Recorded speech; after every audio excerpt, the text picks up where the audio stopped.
Hello, everybody. We are back again to discuss Chapter 10 in Intuitive Eating, Discover the Satisfaction Factor.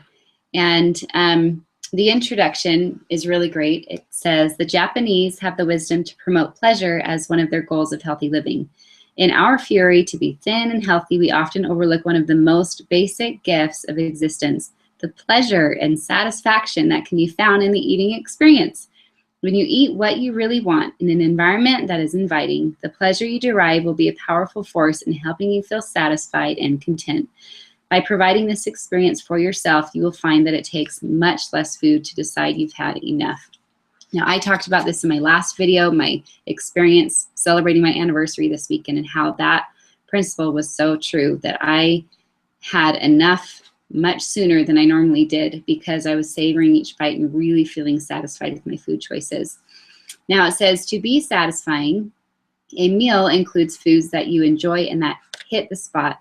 Eating a salad when you want a steak will not lead to satisfaction. If you are served an appealing food or whole meal when you're not very hungry, your satisfaction will be diminished. You may eat anyway, but food tastes much better when you are moderately hungry.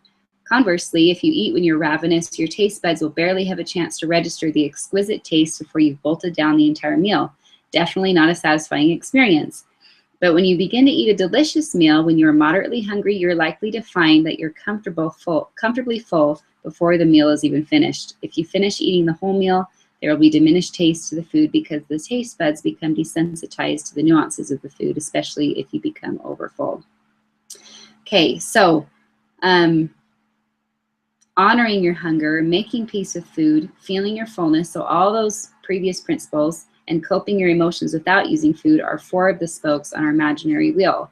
Another spoke on the wheel involves rejecting the diet mentality. Now, so this is just to pay attention. If you're still in the diet mentality, you're going to have a hard time having satisfying eating experiences because you're going to be maybe even on a subconscious level denying yourself of what you're really wanting. So I really can't put that plug in there enough. You have to build these principles on top of the other. And so make sure that you are clearing your mind of those voices that, so challenge the food police, and those voices that tell you that, it's bad to have, certain foods and stuff like that. Now, you're not going to be craving these rich foods every single meal and snack, because as you get more in tune with your body, you are going to feel a little bit out of balance. And as you use that nurturing voice and that self-compassion and acceptance, you're going to have the freedom to choose things that are actually going to nourish your body in a healthier way, that are going to help you feel balanced and satisfied longer. So it talks about the wisdom of pleasure being that, instead of, which I've even done when I dieted when I was in high school, I was craving, I think I worked at Jamba Juice at the time, and I was really craving the smoothie. And what's really sad is I knew how, for whatever reason, I don't know what foods I was, not eating at the time. Maybe I was on a candida cleanse or something like that, but I really wanted a smoothie and I wasn't drinking it. But instead, I was doing an Atkins diet. That's what it was. And so instead I went to this health foods, this like nutrition shop, and bought a bunch of these like Atkins style chocolate bars that were really low in carbohydrates and loaded with sugar alcohols and stuff that were not nearly as tasty as like the real thing.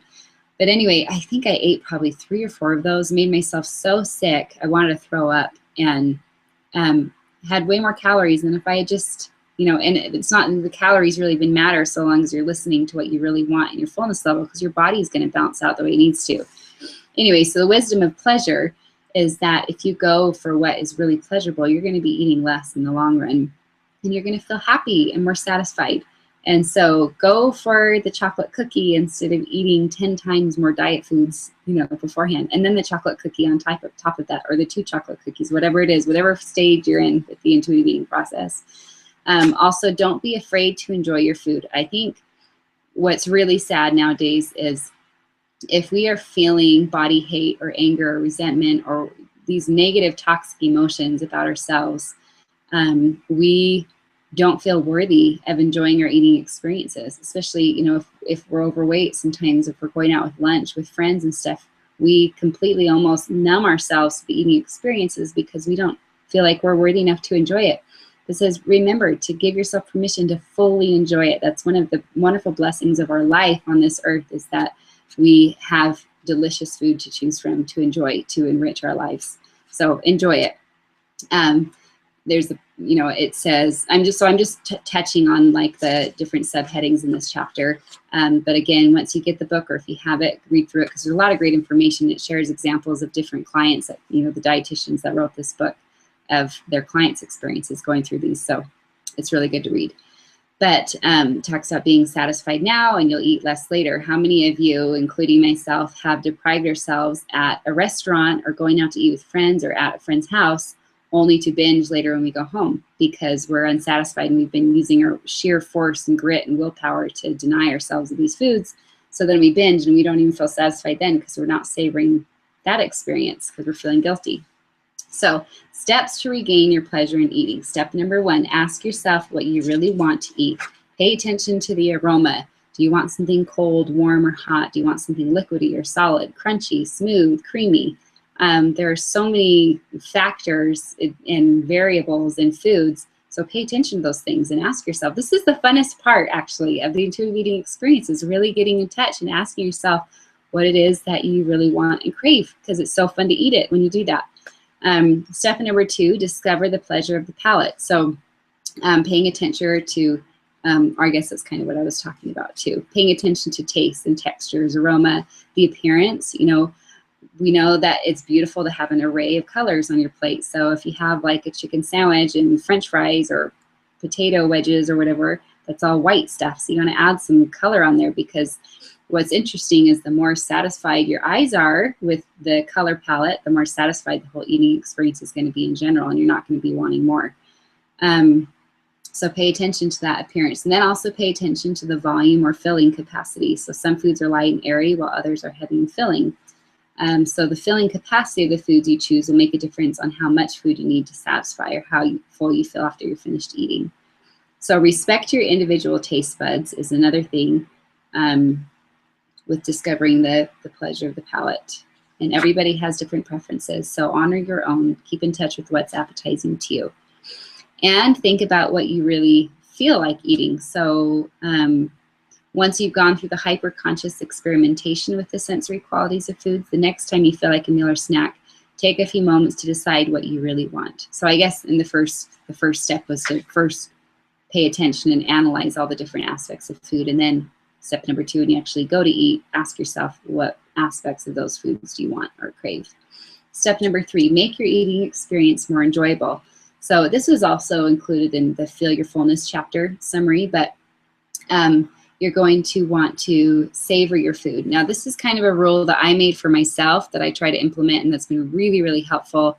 It might not fit well with what your preferences are, so find something that works for you. For me, if I'm sitting, with good posture at my table, over my plate, I usually take a few deep breaths before I start eating, and then I, take a bite, and I kind of let it sit on my tongue, for a little bit, and let all those digestive enzymes excrete and surround your food. And might sound gross to some of you, but you start to really taste it then. And what's cool too is it's actually helping support your digestive system by giving the food more time in your mouth during that first part of digestion. So chew slowly.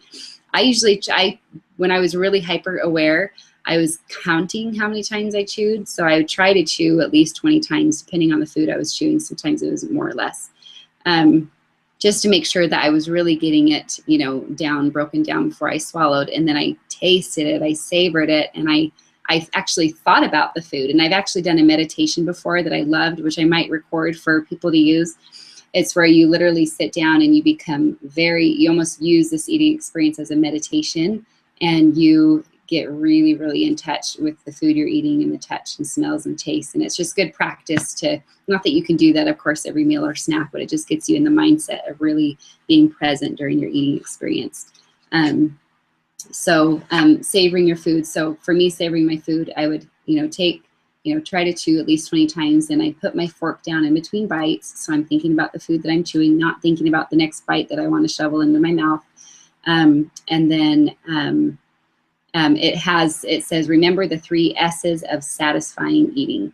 1, eat slowly. 2, eat sensually and savor every bite.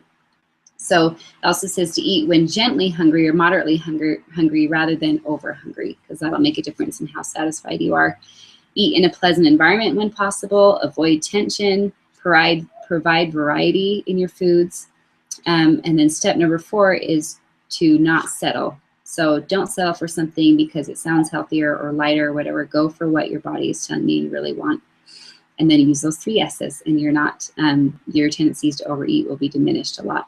Step number 5, check in. Does it still taste good? And remember that it doesn't have to be perfect. So sometimes all you can do in a stressful or tight time-wise moment is the best you can do is just honor your hunger. So you might have to grab what's nearby just to satisfy your hunger, but remember, it's not going to be very satisfying. So maybe you could just eat a little bit of that right now to take the edge off, and then go get something that, you know, is going to really satisfy you the way you want it to.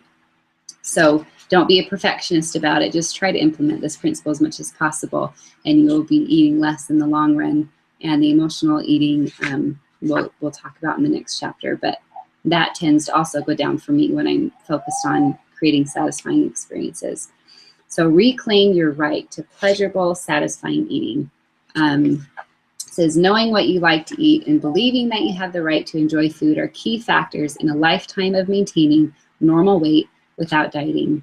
If it takes you some time to accomplish all of this, be patient. After all, it's taken you many years to lose your ability to truly enjoy eating.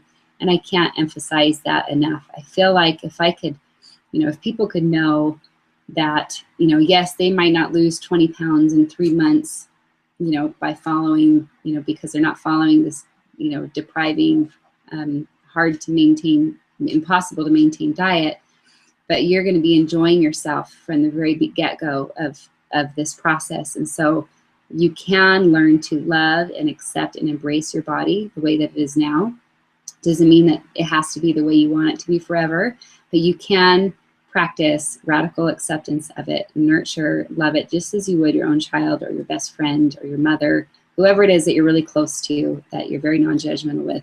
Treat yourself that way as you implement these principles, and you're going to find that you progress so much more quickly, and your clothes are going to start feeling more comfortable and fitting you better. And if you continue on with that vision and mindset, you will be able to reach your natural, healthy, ideal weight. And that's really exciting. I think I say that after every principle, that it's really exciting, because it is.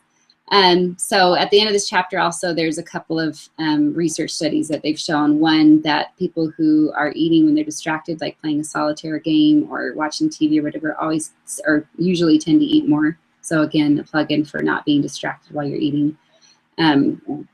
Treat yourself, honor yourself by avoiding distractions. And then it has a plug-in about artificial sweeteners, and to try to avoid those, because they've been shown to actually increase appetite because they're not satisfying as much as the real deal.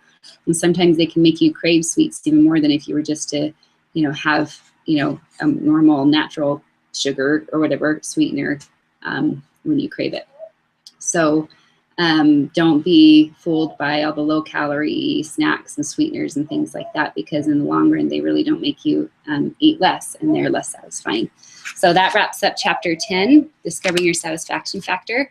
I hope you all enjoy implementing and practicing that principle. And again, if you feel overwhelmed, or if you feel like this is a difficult stage to be in, go back to the chapter that really resonates with you, that you can tell you need to work on more, and you can progress from there.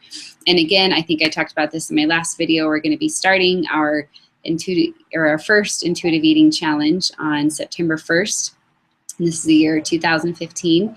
I'm super excited about it, because I myself actually started these for myself, because I've been practicing these principles for so long already, but yet because of being a mother of 4 children and having to maintain house and career and all of that, it can be stressful and hard to really hone in and focus on these principles. And so I would lose touch with myself and get distracted sometimes and not be happy with how I was feeling with my food experiences. And so I started this for me, knowing that hopefully somebody else out there will benefit from them too. So be looking for the details of that challenge coming up, and we will be back with Chapter 11 here shortly.